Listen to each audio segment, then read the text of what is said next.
if Jesus was standing right here with you now, and you are about to quarrel with your wife, the harsh words that are about to come out from your mouth, if you saw Jesus standing with you and looking at you like this, will those words come out from your mouth? Perhaps there's a voice that's saying, slap her. Would you slap your wife in the presence of Jesus, knowing fully well he's standing before you? You as a woman, if Jesus was standing before you, that harsh word you want to say to your husband, will you say it and you see him looking and he's looking like this? What this walk before me is saying is that you have to have a consciousness that you are always standing in the presence of God. So however you are walking, whatever you are doing, is he approving it?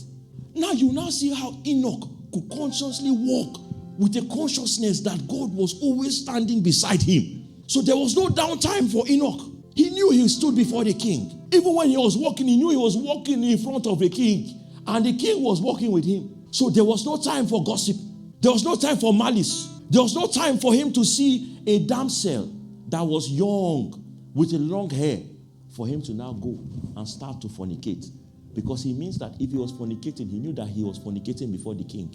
If he was committing adultery, he was committing the adultery, and the adultery was before the king. If he was stealing, knowing fully well that Jesus was standing there and looking at him. All the great men in the Bible, God told them, come and walk before me, and be thou perfect. Walk yourself continually in front of me. Live your life in my presence. Do you have a consciousness that you are always in the presence of God? This was what some of the great men in the Bible that unlocked dimensions of God, that we could then see them exhibiting strange powers, strange dimensions, strange mantles, because they understood that they dwelled in the presence of God. And there was no downtime. There was no downtime. These men knew they were always constantly in the presence of God.